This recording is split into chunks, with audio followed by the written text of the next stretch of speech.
दोस्तों नमस्कार।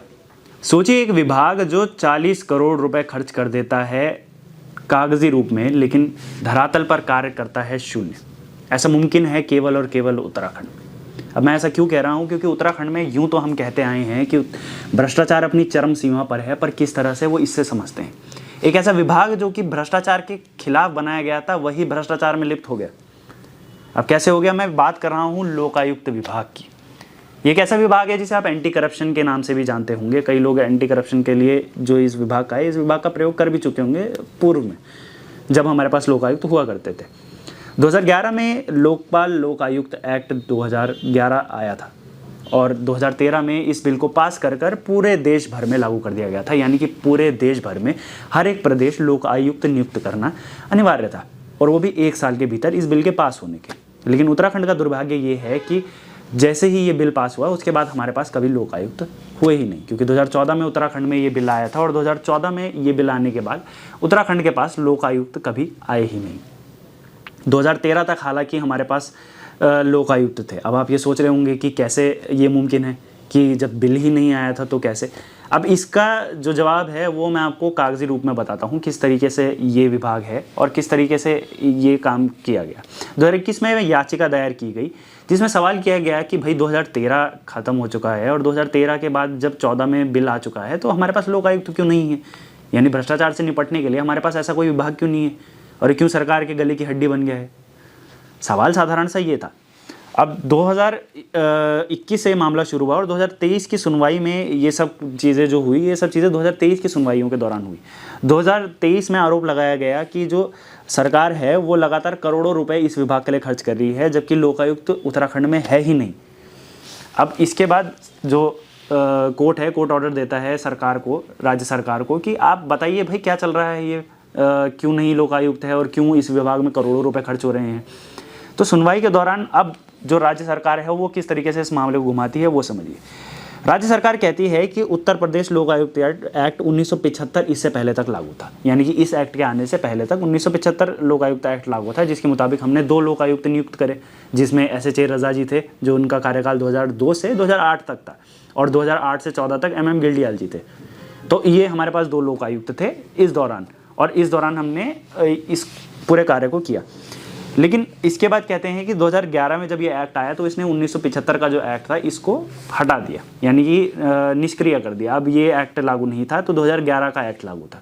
अब इसके बाद कहते हैं कि जी उत्तराखंड में 2014 में ये एक्ट आया था, और 2014 में ये एक्ट आने की वजह से 2011 का जो एक्ट था उसके प्रावधानों के हिसाब से हम लोकायुक्त तो नियुक्त नहीं कर पाए, और 2014 के ही अंतिम जो साल था, साल का अंत था, साल के अंत में ही एक बार इसको अमेंड और किया गया, जिस वजह से लोकायुक्त नियुक्त नहीं कर पाए। अब इस पर सवाल तो वैसे कई हैं, हमारे भी कई है और लोगों ने भी कई सवाल उठाए होंगे, लेकिन इसके आगे भी इनके पास बहाने तैयार थे। सरकार कहती है कि राज्य सरकार कहती है कि अपॉइंटमेंट इसलिए नहीं हो पाई क्योंकि 2017 में हमने जो उत्तराखंड की विधायिका है उसको हमने ये बिल जो है वो सौंपा था, लेकिन उन्होंने बिल कभी पास ही नहीं किया। लेकिन क्या अन्य प्रदेशों में ऐसा नहीं था? अलग अलग जो बाकी प्रदेश है, उत्तराखंड के लिए कानून अलग से इस तरीके से चल रहा था। और चलिए आप ये भी कह रहे हैं तो 2014 से लेकर 2017 के बीच में तो है 1 साल, आपने इस बीच भी लोकायुक्त नियुक्त नहीं किया। 2017 में क्यों आपको याद आई कि हाँ भाई अब हमें सरकार को बता देना चाहिए कि भाई लोकायुक्त नहीं है?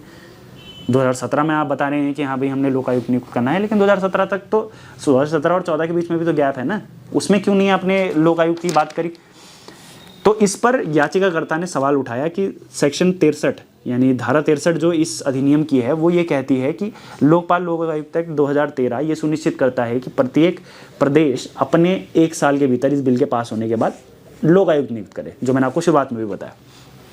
लेकिन इसी के काउंटर में जो राज्य सरकार है, राज्य सरकार कहती है यही धारा ये भी कहती है कि सरकार कहीं से भी बाध्य नहीं है कि उनको लोकायुक्त नियुक्त करना ही करना है, क्योंकि अगर राज्य सरकार नहीं कर पाती लोकायुक्त नियुक्त तो उसके लिए लोकायुक्त के जो लोकायुक्त और लोकपाल एक्ट है उसके प्रावधानों के अनुसार लोकायुक्त नियुक्त किया जा सकता है।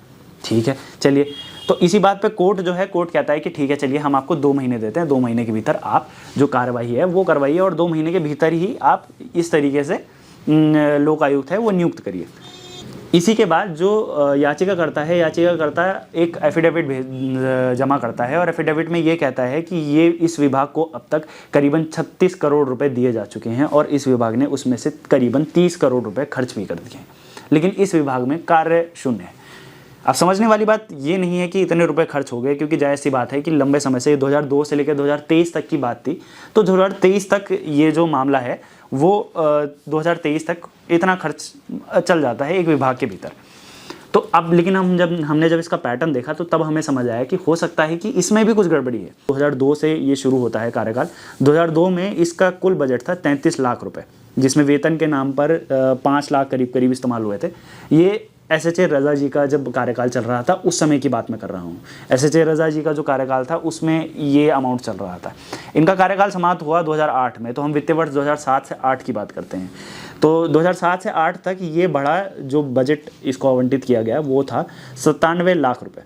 97 लाख रुपये इस विभाग को दिए गए और इसने खर्च किए करीबन 76 लाख रुपये। और वेतन की बात करें तो वेतन के नाम पर करीब 40 लाख रुपए जो हैं वो खर्च कर दिए गए। फिर इसके बाद MM घिल्डियाल जी का जो कार्यकाल शुरू हुआ 2008 से लेकर 9 वित्तीय वर्ष की अगर हम बात करें तो 2008 से 9 का वित्तीय वर्ष शुरू होता है और इस बीच जो बजट है बजट आवंटित जो किया जाता है वो 1 करोड़ बन जाता है, 1 करोड़ 6 लाख रुपए करीब बन जाता है। तो इसके बाद जो इसमें वेतन की अगर हम बात करें तो 71 लाख रुपए वेतन के लिए खर्च हो रहे हैं। MM घिल्डियाल जी का जो कार्यकाल है जब वो समाप्त होता है 2014 से 15 वित्तीय वर्ष में, तो 2 करोड़ 20 लाख रुपए जो हैं इसमें करीब इस विभाग को दिए गए और 1 करोड़ 45 लाख रुपए इस विभाग ने खर्च किए, जिसमें से मात्र वेतन में 1 करोड़ 36 लाख रुपए खर्च कर दिए गए। चलिए यहाँ तक भी एक बारी को हम मान लेते हैं कि चलिए इस वक्त तक लोक आयुक्त था, लेकिन इसके बाद तो लोक आयुक्त ही नहीं था। लेकिन अगर आप ध्यान देंगे तो 2015-16 के बाद ये तो लगातार बढ़ता जा रहा है। तो जब लोकायुक्त ही नहीं था तो इनकी सैलरी तो वैसे भी कट गई। तो ये जो लगातार अमाउंट बढ़ रहा है ये कैसे बढ़ रहा है? बिना लोकायुक्त के तो ये अमाउंट बढ़ नहीं सकता। तो लगातार अमाउंट कुछ ना कुछ तो कम होगा ना कुछ तो वेतन में आप कम करेंगे, जो बजट आ रहा है उसको आप थोड़ा कम करेंगे, लेकिन बराबर खर्च होगा तो फ़र्क क्या रह गया?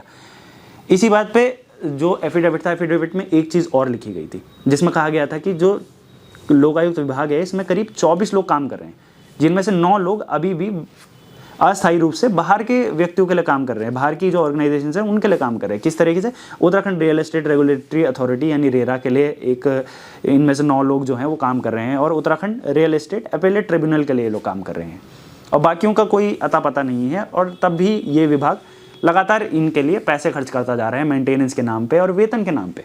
तो कैसे खर्च कर रहा है ये विभाग? अब अगर आप देखेंगे कि तो कोर्ट इसमें सवाल पूछता है कि जब ये निष्क्रिय अवस्था में है विभाग 2013 से, तो 2013 के बाद ये इतना खर्च कहाँ हो रहा है भाई? तो कोर्ट इसमें आदेशित करता है कि हाँ भाई इनको कोई भी पैसा अब नहीं दिया जाएगा, लोकायुक्त विभाग के लिए कोई भी एक रुपए भी आगे पीछे नहीं किया जाएगा। यानी कि लोकायुक्त विभाग को कोई पैसे नहीं दिए जाएंगे और जो भी अलग अलग जिस भी चीज़ में खर्चा है वो सभी खर्चा रोक दिया जाएगा। लेकिन इसके काउंटर में राज्य सरकार क्या करती है वो देखिए। 2023 के अंत में आते आते ये कहते हैं कि सैलरीज जो हैं हमारे, जो वेतन है हमारे एम्प्लॉयज़ के, जो रेगुलर एम्प्लॉयज़ हैं, तो उनके लिए उनके जो ड्यूज़ हैं वो पेड नहीं हुए हैं, उनको काफ़ी समय से सैलरी नहीं मिली है। और जो रिटायर हो रहे हैं हमारे जो लोग हैं वो रिटायर हो रहे हैं, तो उनके लिए भी रिस्ट्रिक्टिंग ऑर्डर की वजह से कोई भी पैसा उनको नहीं मिल पा रहा है। तो माननीय उच्च न्यायालय इस बात को मानते हुए रेस्ट्रिक्टिंग ऑर्डर को रिवोक कर देता है और कह देता है कि ठीक है चलिए हम 2024 तक आपको समय देते हैं और 2024 तक आप इसको जो रेगुलर एम्प्लॉयज़ हैं उनको आप सैलरीज दीजिए और जो भी ड्यूज़ हैं उन सबको क्लियर कर दीजिए। 2024 में राज्य सरकार कहती है कि हमने कमेटी गठित कर दी है, कमेटी अपने कार्य पर लग चुकी है और एक सर्च कमेटी भी गठित कर दी गई है लोकायुक्त की तलाश में कि लोकायुक्त किसे चुना जाए, किसे नियुक्त किया जाए। अलग अलग प्रावधानों के हिसाब से जो लोकायुक्त के अधिनियम की जो प्रावधान है उसके अनुसार लोकायुक्त किस तरीके से नियुक्त किया जाए। कहते हैं ये 25 फरवरी 2024 की बात है, ये सर्च कमेटी गठित करती है। इस बात को ध्यान रखिएगा, इस बात को याद रखिएगा। 2025 की हम बात करते हैं। 2025 में एक बार फिर से ये मामला ऊपर आता है और फिर से इसकी एक और सुनवाई होती है। फरवरी 2025 में इसकी सुनवाई होती है और सरकार से एक एफिडेविट मांगा जाता है। सरकार एफिडेविट जमा करती है। एफिडेविट में कहती है कि हमने एक कमेटी तैयार कर दी है और अब हमने एक सर्च कमेटी भी तैयार कर दी है और सर्च कमेटी अब लोकायुक्त की तलाश करना शुरू कर चुकी है। लेकिन अगर आपने 2025 में सर्च कमेटी गठित करी है तो जो 2024 में आपने गठित करी थी उसका क्या हुआ? उसने क्या किया? क्योंकि वो भी फरवरी 2023 थी, यानी करीब करीब आप एक साल की बात कर रहे हैं। एक साल के बीच में एक सर्च कमेटी, एक लोक आयुक्त नहीं ढूंढ पाई, और जो आपकी कमेटी थी उसने उस पर सवाल क्यों नहीं किए कि हाँ भाई आपकी सर्च कमेटी ने क्या किया क्या नहीं किया। ये सवाल तो माननीय उच्च न्यायालय को भी पूछने चाहिए थे कि एक साल का जो ये बीच का गैप है, इस एक साल के बीच के गैप में क्या हुआ, लोकायुक्त क्यों नहीं नियुक्त हो पाए। लेकिन जो उच्च न्यायालय है वो उल्टा कुछ और ही कर लेते हैं। वो जब जून में इसकी आखिरी सुनवाई होती है, आखिरी सुनवाई में कहते हैं कि 6 महीने के लिए इसको फिर से हम बढ़ा देते हैं। तो 6 महीने के लिए आप किस तरीके से इस चीज़ को बढ़ा रहे हैं, जब इतने लंबे समय से 2021 से लेकर 2026 तक आप इसको लगातार खींचते चले जा रहे हैं, कोई कार्रवाई नहीं हो रही है। सरकार से सीधा सा सवाल है कि क्या उनकी मंशा है भी लोकायुक्त नियुक्त करने की या नहीं, या उन्हें किसी बात का डर है। मंशा पर संदेह इसलिए भी जता रहा हूं मैं क्योंकि अगर आप गूगल पर सर्च करें लोकायुक्त विभाग तो आपको नजर आएगा इस पर लिखा हुआ परमानेंटली क्लोज्ड। ये परमानेंटली क्लोज्ड है तो इसका मतलब तो ये विभाग कभी सक्रिय होगा ही नहीं, हमेशा निष्क्रिय रहेगा। क्योंकि अगर ये टेम्परेरीली क्लोज्ड होता, अगर आप रेस्ट्रेनिंग ऑर्डर या किसी और चीज़ का बहाना भी देते हैं तो ये टेम्परेरीली क्लोज्ड होना चाहिए था। ये तो परमानेंटली क्लोज नजर आ रहा है। आपने रेनोवेशन के लिए 2025 तक बढ़वाया था, लेकिन उसके बाद क्या हुआ, विभाग बंद कर दिया, कार्यालय बंद कर दिया। तो ये तो मंशा पे संदेह की बात है, और इस बात पर कोई आपत्ति वैसे भी नहीं जताई जाती। माननीय उच्च न्यायालय पर भी इसमें सवाल खड़े उठते हैं कि इतने लंबे समय तक जब ये मामला टाला जा रहा था तो माननीय उच्च न्यायालय ने इस पर सवाल क्यों नहीं करे। ये तो साफ साफ सरकार की मंशा पे भी संदेह है और उच्च न्यायालय की मंशा पे भी संदेह है, क्योंकि 2021 तक उनको याचिका के बाद याद दिलाना पड़ा कि भाई लोकायुक्त नहीं है प्रदेश में, आप लोकायुक्त नियुक्त कीजिए। 2021 के बाद ये लोग इस पर कार्यवाही करना शुरू करते हैं, और शुरू भी नहीं करते। ये आप देखेंगे कि 2024 में कहते हैं कि हमने सर्च कमेटी गठित की, 25 में कहते हैं हमने फिर से कमेटी गठित कर दी। तो किया क्या इस कमेटी ने? ये तो सिर्फ सरकारी, एक तरीके से सरकारी पैसा खाने की बात हो गई। ये इसमें भी भ्रष्टाचार कर रहे हैं फिर तो आप। खैर, लोकायुक्त मामले में अब क्या कुछ होगा आगे, कब तक हमें लोकायुक्त मिलेगा वो सोचने वाला विषय है, और कब तक इस पर कार्रवाई होगी, कब तक इस मामले को इसी तरह लटकाते रहा जाएगा। क्या कुछ आपकी राय है ये हमें कमेंट सेक्शन में ज़रूर बताइएगा। तब तक के लिए बने रहिएगा विजय पथ न्यूज़ के साथ। बहुत बहुत धन्यवाद।